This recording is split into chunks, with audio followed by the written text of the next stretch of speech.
بسم اللہ الرحمن الرحیم۔ السلام علیکم ورحمۃ اللہ وبرکاتہ۔ عزیز طلبہ اکرام، آج سبق نمبر 122 ہے اور آج کے سبق میں ہم انشاءاللہ اجرت پر کام کرنے والے جو مزدور ہوتے ہیں یا مستری ہوتے ہیں ان کے احکامات پڑھتے ہیں۔ جس طریقے سے چیزوں کو کرائے پر دیا جاتا ہے، اسی طریقے سے لوگوں کو بھی آپ مزدور رکھ رہے ہوتے ہیں کسی کام کے لیے، یا آپ ان کو اگر ان نے کوئی دکان ڈالی ہوئی ہے تو وہ مال آرڈر پر بنا رہے ہیں تو آپ ان کو آرڈر دیتے ہیں، آپ ان سے چیز بنواتے ہیں۔ درزی ہیں، انہوں نے دکان ڈالی ہوئی ہے تو آپ درزی کو کپڑا دیتے ہیں، وہ آپ کے لیے سی دیتا ہے۔ اسی طریقے سے لکڑی کا کام کرنے والا مستری ہے، یا اسی طریقے سے کپڑے کو کلر کرنے والا، وہ اس کی دکان اس نے ڈالی ہوئی ہے، یا اپنے گھر پہ کوئی کام آپ کر رہے ہیں، کوئی تعمیراتی کام آپ کر رہے ہیں، اس کے لیے آپ مزدور رکھ رہے ہیں، یا اس کے لیے آپ مستری کو بلا رہے ہیں۔ اچھا، یہ اقسام ہوتی ہیں۔ اسی طریقے سے آپ کسی کو ٹھیکہ دے دیتے ہیں کہ بھئی یہ کام آپ نے مکمل کر کے مجھے دینا ہے، تو دیکھیں یہ سب لوگ آپ کے پاس گویا کہ مزدوری کرنے آ رہے ہیں، تو یہ بھی کتاب الاجارہ کا حصہ ہے۔ اسی طریقے سے آپ اپنے گھر پر ملازم رکھتے ہیں، ماہانہ اس کو سیلری دیتے ہیں، تو باورچی رکھتے ہیں، اس کو ماہانہ سیلری دیتے ہیں۔ اسی طریقے سے یہ جو اسکول، کالجز، مدارس، جتنے بھی لوگ یہ ٹیچنگ کر رہے ہیں، پڑھا رہے ہیں، تو یہ پڑھانے والے یہ بھی آپ دیکھیں تو یہ بھی اجیر ہیں، ان کو اجیر کہا جاتا ہے عربی کے اندر، اجرت پر کام کرنے والے۔ اور اسی طریقے سے سرکاری ملازمین جتنے بھی آپ لے لیں اس کو، وہ سارے اس کیٹیگری کے اندر آئیں گے۔ تو آج ہم ان سے متعلق کچھ پڑھتے ہیں اور ان کے کچھ احکامات ہیں، انشاءاللہ ان کو دیکھتے ہیں۔ اس میں ایک قسم ہوگی اجیر خاص اور ایک ہوگی اجیر عام، اور پھر ان کے پاس جو چیز آپ ان کے حوالے کرو گے، جو مال اپنا ان کو بنانے کے لیے یا اس پہ جو وہ کام کروانے کے لیے، تو اس پہ زمان اگر ان کے پاس وہ مال ہلاک ہو جاتا ہے تو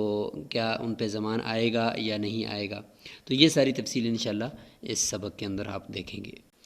اچھا، عبارت ہماری آج یہاں سے ہے کہ والاجراء علی ضربین، اجراء یعنی اجیر ہو گیا، اور الف لام جب جمع پر داخل ہوتا ہے تو اس کی جمعیت کو باطل ہی کر دیتا ہے۔ مراد اس سے اجیر ہی ہے کہ اجیر کی دو قسمیں ہیں، یعنی مزدوری جو پیسے لے کر کام کرتا ہے تو اس کی دو قسمیں ہوتی ہیں، اجیر مشترک و اجیر خاص۔ ایک اجیر مشترک ہوتا ہے اور ایک اجیر خاص ہوتا ہے۔ اجیر مشترک ہم کہیں گے اس کو جس نے مارکیٹ کے اندر اپنی دکان ڈالی ہوئی ہے، اور جیسے درزی ہے یا قرض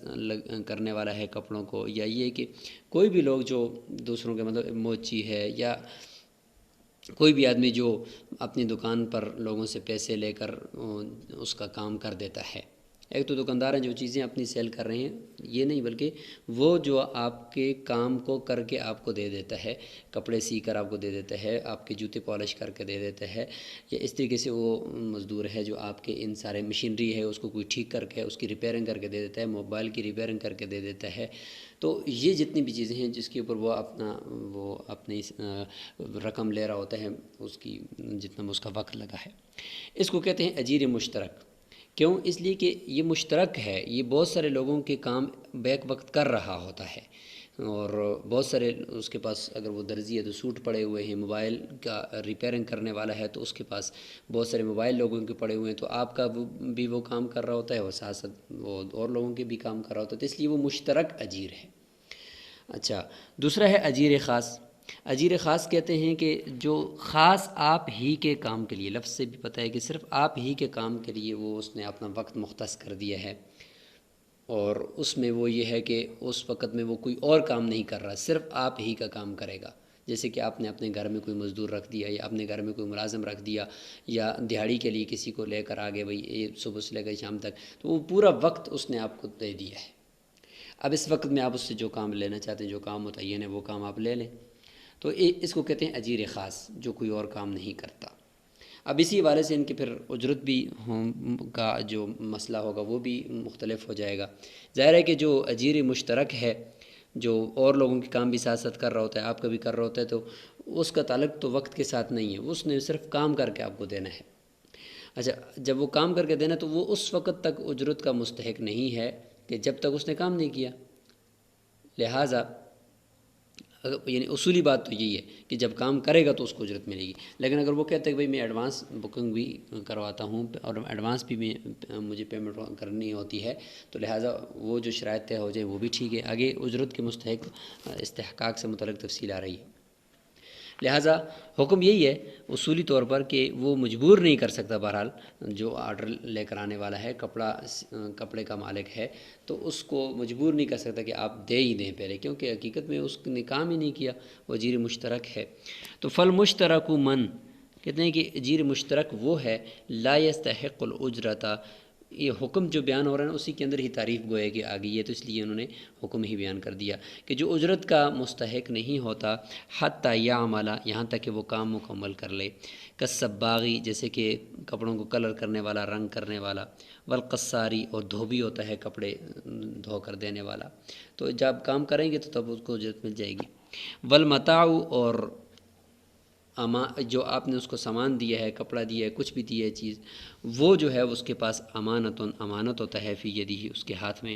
ان ہلاک لم یضمن شیئا عند ابی حنیفہ، امام صاحب فرماتے ہیں کہ اگر اس کے پاس وہ چیز ہلاک ہو جاتی ہے اور اس نے کوئی تعدی یا اس نے زیادتی یا کوئی سستی اس نے خود نہیں کی، بلکہ اس کے سستی کے بغیر اس سے وہ مال اگر ضائع ہو گیا، ہلاک ہو گیا، تو یہ ضامن نہیں ہوگا۔ یہ اجیر مشترک سے متعلق بات ہے۔ لیکن یہ کہ اس کے عمل سے اگر کوئی اس نے عمل کرتے وقت یعنی ریپیرنگ کرتے وقت، یا یہ ہے کہ کپڑے کو سیتے وقت اس نے کپڑے کو خراب کاٹ دیا، یا یہ ہے کہ وہ مزدور تھا، اجیر مشترک تھا، لیکن اور لوگوں کی کام بھی کر رہا تھا، ساتھ آپ کا کام بھی کر رہا تھا، تو پھسل گیا اور چیز اس سے گر کر وہ خراب ہو گئی، تو اس طریقے سے جتنی بھی چیزیں ہیں اس کے عمل سے، تو اس کا وہ ضامن ہوگا، کیونکہ اس کو کام کرنے کے لیے جو دیا ہے تو بشرط سلامتی دیا ہے نا کہ بھئی آپ نے کام کرنا ہے، کام کو خراب کر کے نہیں کرنا بلکہ کام کو اچھی طریقے سے کرنا ہے، تو اس کی ذمہ داری بنتی ہے، لہٰذا وہ ضامن ہوگا۔ اور یہاں پہ بھی یہ ہے کہ اس کے پاس جو امانت ہے اگر اس کے پاس ہلاک ہو جاتا ہے تو دیکھیں گے کہ اس کے پاس جو ہلاک ہوا ہے اس کے فعل سے ہوا یا نہیں ہوا، اگر اس کے فعل سے ہوا ہے تو پھر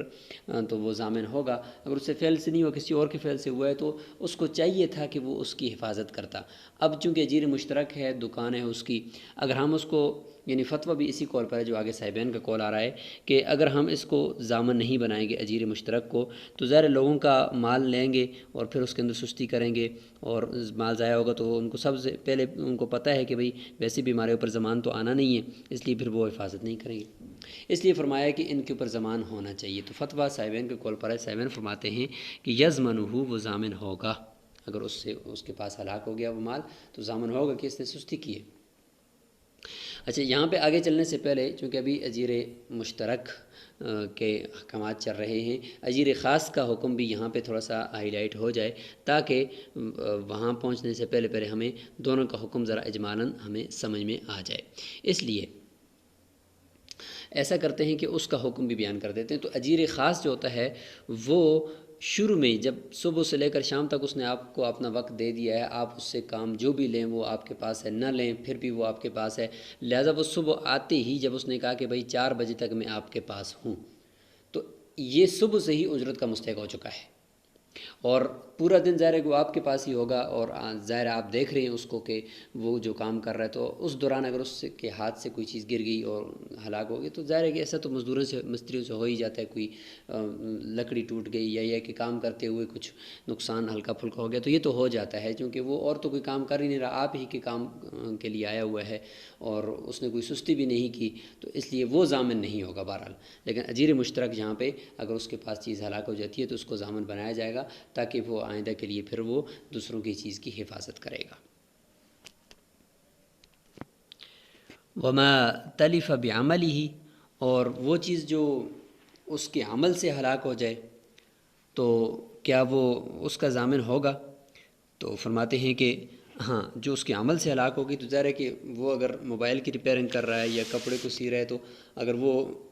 اتنی سستی کرے گا تو اگر ہم یہ کہیں گے بھئی یہ ضامن نہیں ہے تو پھر تو وہ کئی مرتبہ کپڑے وہ ضائع کر دے گا، یا دھوبی ہے تو اس کپڑوں کو اس طریقے سے کوٹ دے گا کہ بھئی اس کے وہ پھاڑ دے گا کپڑوں کو، یا یہ کہ سستی کر لیں گے، تو اس لیے لوگوں کے اموال ضائع ہونے کا خدشہ ہے۔ تو فتویٰ اسی پر ہے کہ اس میں بھی وہ ضامن ہوگا۔ وما تلف بعمل ہی، اگر اس کے عمل سے کوئی چیز ضائع ہو جاتی ہے، مثال کے طور پر یہاں پہ وما تلف بعمل ہی مبتدا ہے اور مضمون آگے خبر ہے جی کہ اس کی ضمانت دی جائے گی۔ آگے کچھ مثالیں ہیں، کتخریق الثوب من دقہ، جیسے دھوبی کا کپڑے کو پھاڑ دینا کوٹنے کی وجہ سے، وزلق الحمالی، اور اس طریقے سے بوجھ اٹھانے والے مزدور کا پھسل جانا، وانقطاع الحبل الذی یشد بہ المکاری الحملہ، اور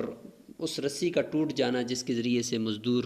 وہ بوجھ کو باندھتا ہے، وغرق السفینۃ من مدھا، یا کشتی چلانے والا تھا ملاح، اس نے کشتی کو کھینچا تو اس کی وجہ سے وہ غرق ہو گئی۔ تو یہ جتنے بھی اس کے اپنے اعمال ہیں، یہ چونکہ اس کے اپنے عمل سے یہ چیز ضائع ہوئی ہے تو اس لیے یہ اس کا ضامن ہوگا۔ اچھا، اس کے ساتھ ایک اشکال یہ ہوتا ہے کہ اگر کوئی اس کی وجہ سے کوئی آدمی ضائع ہو گیا تو یہ ظاہر ہے کہ ہر انسان کا یعنی جان بچانے کے لیے اللہ تعالیٰ نے اس کو اختیار دیا ہوا ہے، لیکن یہاں پر جنایت اگر ہوتی تو پھر تو یہ اس سواریوں کا بھی وہ ضامن ہوتا، اگر اس سے ہلاک ہو گئے یا اس کی وجہ سے کوئی دوسرا آدمی ہلاک ہو گیا کہ کشتی کے اندر لوگ سارے ڈوب گئے، یا کہ اس کی سواری کے اوپر لوگ تھے تو سارے لوگ اس میں ہلاک ہو گئے، تو یہ ضامن نہیں ہوگا۔ اس میں یہ اصول یاد رکھیں کہ اگر کوئی آدمی جنایت کر لے کسی پر اور اس کو قتل کر دے، خطاً قتل کر دے یا عمدن قتل کر دے، جان بوجھ کر قتل کر دے، تو اس کی وجہ سے دیت لازم ہوتی ہے، اور اگر جان بوجھ کر کرتے تو پھر قصاص بھی ہوتا ہے، اور خطاً کرتا ہے تو دیت ہوتی ہے، تو یہ اس کی وجہ سے ہوتی ہے۔ جبکہ یہاں پہ جنایت تو کوئی بھی نہیں ہے، جبکہ یہاں پہ تو اس نے باقاعدہ عقد اجارہ کیا ہے، عقد اجارہ کرنے کی وجہ سے لوگوں کو اپنی سواری پر سوار کیا ہے، تو یہ اجرت کی وجہ سے لوگ اس پر سوار ہوں، اور اجرت ہی کے عقد کے اندر یہ ہلاک ہو گئے ہیں اس سے۔ تو یہ اجرت کی وجہ سے یعنی عقد اجارہ کی وجہ سے، کسی عقد کی وجہ سے اگر کوئی آدمی ہلاک ہو جاتے ہے تو وہ جنایت کی وجہ سے تو نہیں ہوا، کوئی جنایت تو اس نے نہیں کی، کوئی جرم کر کے ان کو تو نہیں مارا، اس لیے فرماتے ہیں کہ انسانوں کا وہ ضامن نہیں ہوگا۔ اگر انسانوں کا ضامن اس کو بنائیں گے بھی تو پھر تو اس کا سب کچھ بک جائے گا، سب کچھ لٹ جائے گا، تو اس کے لیے کچھ بھی نہیں بچے گا۔ اس لیے فرمایا کہ وقت پورا آ گیا جس کا تو اس نے مر جانا ہے، اس لیے یہاں پہ اس نے کوئی جنایت نہیں کی، لہٰذا یہ ضامن نہیں ہوگا۔ اس لیے فرمایا کہ الا انہو، الا یہ کہ وہ اجیر مشترک لا یضمن بہ، یعنی اس فعل کی وجہ سے وہ ضامن نہیں ہوگا بنی آدم کا، کمن جیسے کہ غرق فی السفینتی، کہ کوئی کشتی کے اندر، اس کی کشتی کے اندر کوئی غرق ہو کر ڈوب کر فوت ہو گیا، او سقط من الدابۃ، یا اس کی سواری سے کوئی گر کر فوت ہو گیا، لم یضمنہ، وہ ضامن نہیں ہوگا۔ اچھا، اسی طریقے سے پچھنا لگانے والے، اور اسی طریقے سے ایک فسد ہوتا ہے جسم کو چیرا لگانے والے، یہ بھی اجیر مشترک ہوتے ہیں۔ تو اگر آپ کسی سے پچھنا لگانے کے لیے گئے یا وہ سنگی لگانے کے لیے گئے، تو اس نے اگر آپ کو سنگی لگائی یا کسی اور کو لگائی، اور اس نے اس جگہ جہاں پہ اس کا پوائنٹ ہوتا ہے اس پوائنٹ سے آگے پچھنے کے اندر اس نے تجاوز نہیں کیا، لیکن اس کے باوجود وہ انسان فوت ہو گیا خون چلنے کی وجہ سے، خون رکا نہیں، تو یہ ضامن نہیں ہوگا، کیونکہ اس نے اپنی ایک خاص جگہ تک ہی گیا اور اس جگہ سے آگے گیا نہیں ہے، لہٰذا یہ ضامن نہیں ہوگا۔ اور اگر وہ اس جگہ سے تجاوز کر چکا تھا، اس نے غلط جگہ پہ لگایا اور خون جاری ہو گیا، رگ کٹ گئی، تو پھر وہ ضامن ہوگا۔ وَإِذَا فَسَدَ الْفَسَادُ، یعنی جسم کو چیرا لگا کر جو فسد، یعنی جس کو ہم پچھنا بھی کہہ سکتے ہیں، یا یہ کہ فاسد خون نکالنے کے لیے جو جسم کو چیرا لگایا جاتا ہے، بازو کے اوپر بھی لگاتے ہیں، کندھے کے اوپر بھی، اور بزغ البزاغ، یا داغ لگانے والا داغ لگا دے، یعنی اس طریقے سے جانوروں کو جو داغ لگاتے ہیں وہ لگا دے، جانوروں کو بھی لگاتے ہیں، انسانوں کو بھی لگاتے ہیں۔ ولم یتجاوز الموضع المعتاد، اور وہ خاص جو پوائنٹ ہوتے ہیں اس سے وہ تجاوز اس نے نہیں کیا، تو اس کے باوجود اگر انسان یا جانور اس سنگی لگانے کی وجہ سے یا پچھنا لگانے کی وجہ سے ہلاک ہو جائے تو فلا ضمان علیہما، تو ان دونوں کے اوپر ضمان نہیں آئے گا، فیما عتب من ذالک، جو جانور یا انسان اس کی وجہ سے ہلاک ہو جائے۔ وَإِن تَجَاوَزَهُ، اگر اس پوائنٹ سے آگے وہ بڑھ گیا ہے اور پھر کوئی رگ وغیرہ کاٹ دی ہے اس نے، تو اس وجہ سے پھر اگر وہ ہلاک ہو گیا تو اس کی دیت وغیرہ کا وہ ضامن ہوگا۔ تو یہاں تک اجیر مشترک کے مسائل تھے۔ اور والاجیر الخاص، اور اجیر خاص کا جو حکم ہے وہ پہلے کچھ بتا بھی دیا تھا، اور اب یہاں پہ آپ دیکھ لیں کہ هو الذی، یہ وہ ہوتا ہے، یستحق الاجرت، جو اجرت کا مستحق ہو جاتا ہے، بتسلیم نفسہ فی المدتی، اپنے آپ کو اس مقررہ وقت کے اندر اندر حوالے کر دینے سے۔ وَإِن لَّمْ يَعْمَلْ، اگرچہ وہ عمل نہ کرے، مثال کے طور پر مالک نے اس کو مزدور کو بلایا کہ بھئی آپ نے یہ کام کرنا ہے، لیکن اب اس نے اس سے وہ کام لیا نہیں ہے، کوئی اور باہر کوئی خارجی عوامل بھی نہیں آئے کہ جس سے کام میں رکاوٹ ہوئی، مثلا بارش لگی یا کچھ ہوا، وہ آ کر بیٹھا ہوا ہے لیکن مالک نے اس سے کوئی کام وغیرہ نہیں لیا، تو اس سے وہ ایسا نہیں ہوگا بھئی میں نے تو کام کروایا ہی نہیں ہے آپ سے، لہٰذا آپ اجرت کے مستحق بھی نہیں، بلکہ آپ نے وقت جو ہے اس کا لیا ہے، صبح سے لے کر شام تک وہ آپ کے پاس رہا ہے، اس نے کوئی اور کام نہیں کیا، اس لیے وہ اجرت کا مستحق ہے۔ مثال کے طور پر کمن استاجر رجلا، کسی نے کسی آدمی کو کرائے یعنی مزدور لایا دیہڑی کے لیے، شہرن، یہ بھی ہو سکتا ہے کہ شہرن للخدمتی، ایک مہینہ خدمت کے لیے لے کر آگے، ماہانہ اس کو آپ نے سیلری دینی ہے۔ او لراعی الغنمی، خدمت کے لیے لایا، یا یہ کہ بکریاں چروانے کے لیے لایا۔ ولا زمان علی الاجیر الخاص، کہتے ہیں کہ اس کا حکم یہ ہے کہ اس کے اوپر زمان نہیں آتا اجیر خاص کے اوپر، اگر آپ کے گھر کے اندر اگر یا آپ کے کام میں وہ مشغول ہے، ظاہر ہے کہ کئی مرتبہ ایسا ہو سکتا ہے کہ کوئی تھوڑا بہت نقصان ہو جائے، کوئی چیز گر کر اس کے ہاتھ سے ٹوٹ جائے، تو اس کی وجہ سے وہ ضامن نہیں ہوگا۔ فی ما تلف فی یدہ، اس کے ہاتھ میں کوئی چیز اگر ضائع ہو جائے۔ ولا فی ما تلف من عملہ، اور اس طریقے سے اس کے عمل سے اگر کوئی چیز ضائع ہو جائے اس میں بھی وہ ضامن نہیں ہوگا، کیونکہ عام طور پر مالک پاس ہوتا ہے، وہ دیکھ رہا ہوتا ہے کہ اس سے وہ زیادتی ہوئی ہے، تعدی ہوئی ہے یا نہیں ہوئی، اور اس سے سستی ہوئی ہے یا نہیں ہوئی، کیونکہ وہ عام طور پر تو سارا کچھ ساتھ مل کر کر رہے ہوتے ہیں، تو اس میں یعنی یہ امکان کم ہے کہ اس نے کسی دشمنی کی وجہ سے یا سستی کی وجہ سے اس کو ہلاک کیا ہوگا، کیونکہ سارا کچھ تو مالک کے قریب ہو رہا ہے سب کچھ۔ الا ان یتعدی، ہاں الا یہ کہ اگر وہ تعدی کر دیتا ہے، سامنے پتہ چل گیا کہ اس نے سستی کر کے دیکھیں یہ چیز کو ہلاک کر دیا ہے، فیضمن، تو پھر اس صورت میں وہ ضامن ہوگا۔ تو یہ کچھ احکامات اجیر مشترک اور اجیر خاص کے یہاں پر مکمل ہو گئے ہیں، تو یہیں پر اس سبق کو روک لیتے ہیں۔ اگلے سبق کے اندر اجارہ فاسدہ، جو شروط، مختلف شرائط ایسی جو مقتضی عقد کے خلاف ہوں، تو وہ اگر لگائی جائیں تو اجارہ ان سے فاسد ہو جاتا ہے، تو اس کی کچھ مثالیں ہوں گی انشاءاللہ، وہ آگے سبق نمبر 123 کے اندر آئیں گی۔ تو اجیر مشترک اور اجیر خاص سے متعلق یہ بنیادی مسائل ہیں، ورنہ اس سے متعلق بہت سارے مسائل آگے بڑی کتب کے اندر آپ کو دیکھنے کو ملیں گے۔ السلام علیکم ورحمۃ اللہ وبرکاتہ۔